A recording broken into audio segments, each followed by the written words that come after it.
Obviamente, o Arthur Lira, ele, para surpresa de 0 pessoas, está lá blindando o presidente da República, que ajudou o Arthur Lira a se eleger presidente da Câmara dos Deputados, contrariando toda a sua pauta de campanha em 2018, campanha dele, presidente da República, então deputado federal, candidato à presidência, de combate à corrupção, toda aquela pauta que ele deixou para lá de acabar com o toma lá da cá, ele parar com esse negócio que ele chamava até de vaselina, né, de ficar próximo ali do centrão e tal, para manter a governabilidade. Tem várias entrevistas, eu já destaquei vários trechos dessas entrevistas que ele deu na época da campanha e que as atitudes dele depois contrariaram aquelas palavras também do Eduardo Bolsonaro e do general Augusto Heleno contra o Centrão, colocando o Centrão no lugar da palavra ladrão, no samba eternizado na voz do Bezerra da Silva, se gritar pegar Centrão sobra um, meu irmão. Eduardo Bolsonaro colocando o dedo em riste da plateia do PSL naquele momento, que era o partido do hoje presidente, sem partido atualmente, dizendo, quero ver na hora H, no dia D, né? Não usou essa expressão que seria usada depois pelo general Eduardo Pazuello, mas o sentido era esse. Quem vai se deixar seduzir pelo canto, né, da sereia do Centrão, e quem vai permanecer com o Bolsonaro? Quem se deixou seduzir, obviamente, foi a família Bolsonaro, porque precisava, porque estava sendo investigada, porque veio à tona depois que o eleitorado brasileiro votou em 2018, o que eles faziam nos gabinetes passados. Principalmente o caso do Flávio Bolsonaro, que gerou uma denúncia contra ele pelo Ministério Público do Rio de Janeiro, por organização criminosa, por ser líder. Não é que ele era simplesmente um componente também não, que já seria gravíssimo. É por ser o líder da organização criminosa, atuante na Assembleia Legislativa do Rio de Janeiro, no seu gabinete, que desviou 6 milhões de reais dos cofres públicos por meio de funcionários fantasmas, acusado também de peculato, acusado também de lavagem de dinheiro. E, aliás, ainda faltam frentes dessa investigação que eles estão fazendo de tudo para minar. Porque a loja de chocolate, que a gente sabe que era usada para lavagem de dinheiro, de acordo com os investigadores, ela ainda não estava presente naquela denúncia inicial do Flávio Bolsonaro. Então é só para contextualizar que o bolsonarismo precisou do Centrão para ter ali o seu amparo político, o seu apoio para não cair. E aí o Arthur Lira caiu como uma luva, o Centrão lá ávido por cargos, poder, por verbas, emendas, até em orçamento secreto, paralelo, como acabou sendo revelado. E hoje, por que o Arthur Lira, condenado em 2 ações por improbidade e atuante para sabotar a lei de improbidade, não vai avançar o impeachment do presidente da República? Justamente por isso, o presidente ajuda a minar o combate à corrupção e à improbidade. O presidente distribui verbas e cargos antes, durante e depois da campanha de eleição dentro da própria Câmara. E se a gente contar, tem ainda muito mais motivo por aí. Outro dia eu estava elencando vários. Eu preciso até me lembrar qual era o terceiro, porque o que não falta é motivo para o Arthur Lira blindar o presidente da República. Assim, que é que ele indica PGR, como Augusto Aras, e ministros do STF, como o Cássio Nunes Marques, e está vindo aparentemente o André Mendonça por aí, que garantem a blindagem também. São dessa patota que se protege e que se blinda. Então, começando aqui a comentar a respeito da reação parlamentar à sabotagem do combate à pandemia, não se pode esquecer que a sabotagem do combate à corrupção e à improbidade administrativa, liderada por Jair Bolsonaro, junto com petistas, com velhos tucanos, com o Centrão, é motivo para o Jair Bolsonaro não cair, porque isso lhe dá apoio entre aquelas pessoas que têm telhado de vidro no Congresso Nacional. Agora, tem muita gente, inclusive com microfone, que é a favor do fora Bolsonaro, pelo menos da boca para fora. Tem muitos que pregam o impeachment, mas querem mais é que o Lula enfrente o Bolsonaro desgastado, que é a tática do Lula, que não quer o impeachment nesse momento. Mas tem muita gente que é a favor do fora Bolsonaro, quer o impeachment, posa aí de combatente do bolsonarismo, mas passa pano e é complacente com a sabotagem do combate à corrupção e à improbidade que mantém Jair Bolsonaro lá, com o apoio de todos que poderiam apiá-lo do poder. Agora vamos voltar ao depoimento do Osmar Terra. Osmar Terra é mais um negacionista influente ali, porque tinha acesso aos ouvidos do presidente da República, de modo que o depoimento dele era até visto assim com uma série de ressalvas por todas as pessoas que querem a cronologia dos fatos, a devida apuração, investigação e responsabilização daqueles que são responsáveis pelo agravamento da pandemia no Brasil. Por quê? Porque ele ia usar a CPI da Covid de palanque para disparar mais barbaridades, bravatas, mentiras.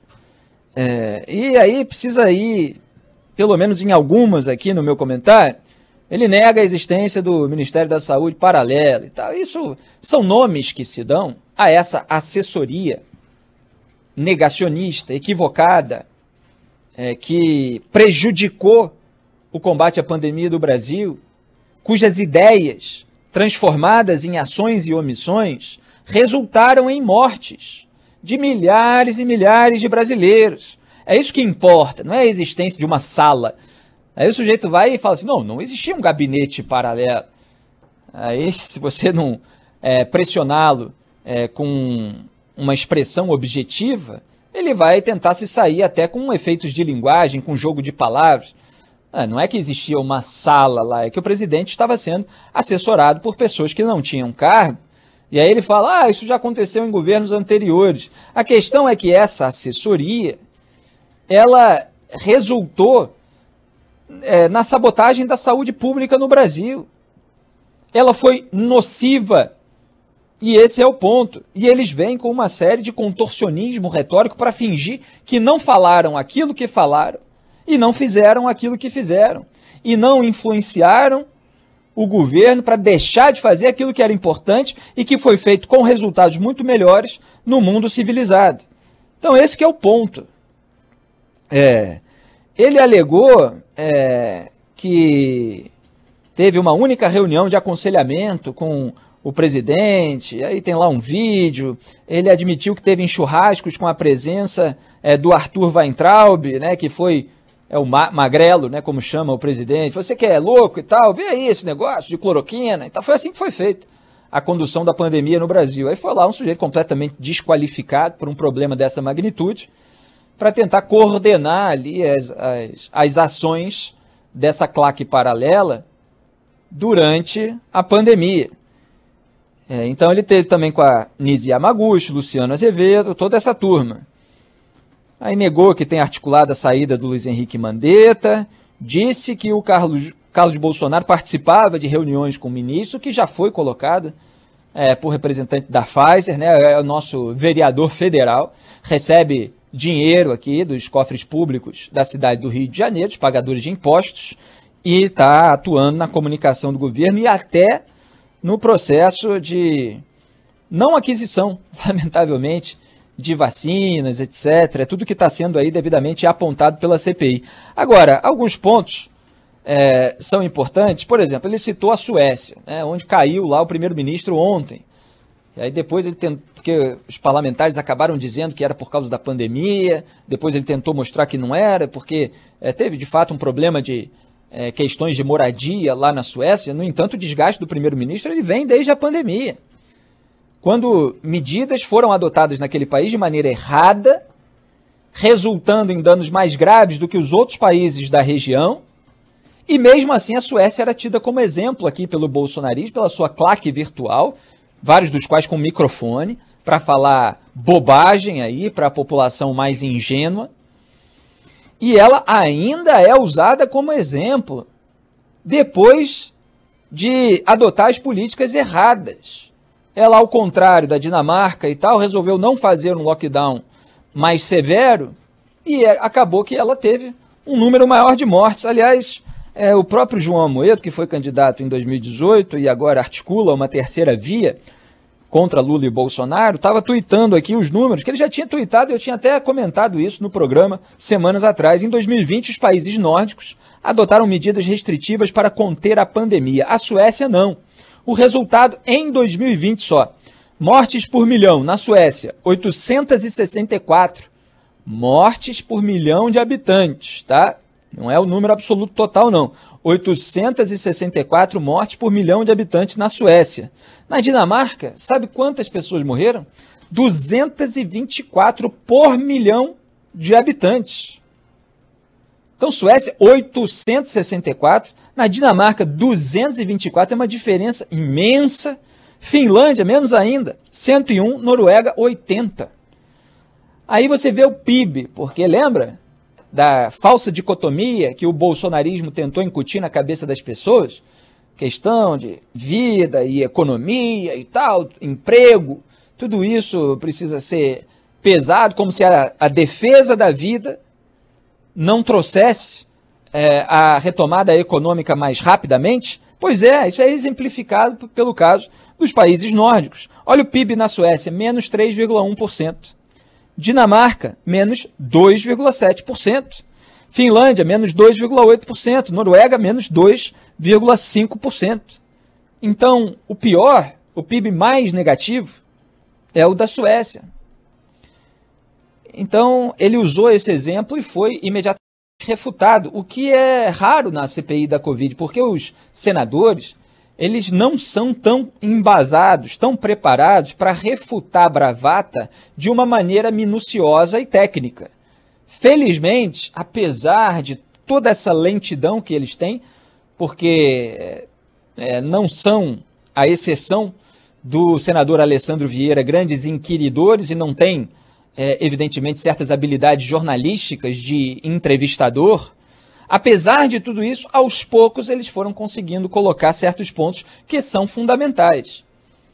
Agora, o vídeo das declarações do Osmar Terra, ele, para qualquer pessoa racional, instruída, que não é devota de uma personalidade política, que não precisa de uma patota para ter essa sensação de pertencimento a um grupo, a uma corrente ideológica, que consegue enxergar os fatos como eles são, de acordo com as suas circunstâncias, e não para defesa de determinado segmento. Para qualquer pessoa, aquilo é absolutamente conclusivo e ridículo. Porque é o sujeito lá dizendo, não, daqui a 2 semanas vai acabar a pandemia. Não, daqui a 2 semanas, não, a pandemia mês que vem já está controlada. Não, agora vai ter um pico aqui em abril, isso 2020, né? Mas aí em maio já baixa e junho acabou. Junho acabou, junho de 2020. Nós estamos em junho de 2021, tá? Só para deixar claro. Mais de um ano depois. E ele estava lá dizendo, não, 2 semanas isso acaba. Não, isso aí vai ser menos problemático, vai ter menos morte do que a crise com H1N1. E aí falou isso e logo em seguida vem o vídeo do presidente da República, Jair Bolsonaro, dizendo que vão morrer no máximo 800 pessoas. Ou seja, o número aproximado, não é exatamente esse o número, mas ele aproximou ali para 800 de mortos com H1N1. 800 era o máximo, e para eles, só 800, né? Para eles é assim. É um desdém em relação à vida humana. Vamos morrer 800 e tal, vamos tocar o barco aí, vamos retomar a economia, a situação normal, senão você é frouxo, senão você é maricas. Esse é o discurso bolsonarista de 2020, que eles tentam negar agora. 800 para 502 mil, e já passamos dessa marca, é uma margem de erro imensa, monumental, mastodôntica. É a margem de erro das previsões do Osmar Terra. E aí o que ele faz, da maneira mais cínica, é preciso usar as palavras corretas para descrever a realidade. Ele tenta culpar a variante. Ora, a variante, chamada de variante brasileira, a tal da P1, o seu surgimento é considerado como tendo ocorrido em dezembro, sendo que essa variante só foi identificada em janeiro, lá no Japão, de pessoas que foram de Manaus, que saíram do Amazonas e voltaram lá para o Japão. E aí começou a haver um estudo aqui e tal, um rastreio, não, já devia estar circulando ali em meados de dezembro. Sabe quantas pessoas morreram no Brasil em 2020, desde a primeira, em março de 2020, até o final do ano, por Covid-19, 194.949 brasileiros, pessoas morreram aqui no Brasil por Covid-19 no ano de 2020. E ele está querendo atribuir as falhas da previsão infame dele, de no máximo 800 mortes, a uma variante que surgiu ali na virada do ano, dezembro para janeiro. Estão vendo o nível de cinismo, de sonsice? Aí mais, como isso não funciona, mas serve como uma fumaça, ele vai somando as fumaças. Aí a culpa para que tenha ocorrido mais mortes é dos governadores e dos prefeitos que fizeram lockdown, que trancaram, é como se tivessem trancado as pessoas em casa. O que não aconteceu no Brasil, e é bom sempre que se deixe claro, porque o bolsonarismo, ele tem como estratégia, retórica política, somada evidentemente ao seu déficit cognitivo também, além de moral, essa eliminação de nuances. Então ele chama qualquer medida restritiva de lockdown. O lockdown de verdade, que foi feito em determinados países do mundo civilizado, e aqueles que lidaram melhor com a pandemia fizeram no começo, fechando fronteiras, inclusive. Mas o lockdown, pelo menos 3 semanas as pessoas em casa. O vizinho que dedurar uma festa clandestina no vizinho, ele acaba recebendo até uma bonificação. Se o sujeito colocar o pé na rua, ele é chamado a atenção por uma autoridade e precisa mostrar que ele está autorizado a circular com algum documento, às vezes impresso da própria internet, dizendo que ele faz alguma atividade essencial e que ele tem alguma autorização para ir de casa até o seu trabalho. Se não, tem que ficar em casa. Isso é o lockdown severo que não houve aqui no Brasil. Pelo menos não em larga escala. O máximo que você teve ali em Araraquara, um lockdown um pouquinho mais próximo daquilo que aconteceu em outros países. E com queda de casos. E aí depois vem a flexibilização, uma comunicação ruim, inclusive, para a população. E aí volta a aumentar e se tem a dúvida se é para restringir de novo ou não. Agora, no mundo civilizado, enquanto o governo tomava providências pela imunização em massa, houve lockdown. Houve lockdown no Reino Unido. A gente teve o exemplo de Londres, que eu citei aqui no programa, com queda de taxa de contágio, desses números, né? Teve em Israel, teve em Portugal, teve em vários outros países. E aí ele culpa os governadores e prefeitos, tentando apostar no provincianismo do tiozão e da tiazona de WhatsApp, que não aceitam mais o jornalismo profissional demonizado pelo bolsonarismo e fica recebendo só a desinformação dos Osmares Terras dessa vida. Então, é a tentativa de você terceirizar a responsabilidade. Ele ainda falou que não, veja bem, é preciso analisar o contexto daquela previsão inicial. Os dados que nós tínhamos eram simplesmente da China. Como se não houvesse outras pessoas especializadas, infectologistas, epidemiologistas, fazendo as previsões já com todas as etapas que viriam a seguir, principalmente porque o governo brasileiro não adotou as medidas que eram as recomendadas para evitar aqueles cenários projetados. E bem projetados por muita gente. O próprio primeiro-ministro da Saúde do governo Bolsonaro, Luiz Henrique Mandetta, chegou a projetar centenas de milhares de mortos. Errou pelo menos em 2020 ali por muito pouco. E agora, no todo, o número no Brasil já passou a projeção dele. Agora, a projeção de centenas de milhares de mortos, se tudo corresse como estava, ela é mais verdadeira, né, dada a situação em que nós vivemos, do que o máximo de 800 mortes. E aí, para aquele negacionista que habita o universo paralelo bolsonarista, é claro que qualquer previsão mais realista, ela é considerada apocalíptica. Ela é considerada um alarmismo, porque você não pode dizer isso para a operação. Aí, de repente, no meio dessas fumaças todas, Suécia, culpa de variante, culpa de prefeito, de governador e tal, não sei o quê, ele ainda vem com essa postura de terapeuta popular, né? Olha, eu prefiro o samba como terapia popular, né? Tem um samba que fala, o samba é terapia popular, do que o Osmar Terra. É brincadeira, o sujeito quer avaliar agora o que a psique do cidadão comum está preparada para ouvir, para lidar. Não pode falar uma realidade mais dura, mais macabra, porque senão, veja bem, é o clima de pânico, e aí o clima de pânico gera restrição, e aí a restrição faz com que a pessoa se contamine e aí acaba justificando a previsão errada que ele fez, porque não era que ele estava errado, era que depois, em razão do pânico das previsões certas, tomaram medidas que resultaram num maior contágio, que não foi, obviamente, detectado, porque quando você tem o lockdown no mundo civilizado feito da maneira correta, obviamente há questões pontuais a serem avaliadas, os números caem, isso é assim. Mas ele tenta embaçar tudo e gerar esse tipo de bravata que depois é editado pelos propagandistas, muitos dos quais em gabinetes bolsonaristas, recebendo dinheiro público como assessor legislativo, e disparam no WhatsApp aquele trecho. E aí fica lá, daqui a pouco você, ouvinte, mais sereno, mais instruído, mais racional, que se informa de verdade, que não fica ouvindo o programa da Claque, que está lá sendo bem abastecida para passar pano, recebendo no grupo da família, no grupo de amigo, uma imbecilidade como qualquer uma dessas bravatas do Osmar Terra.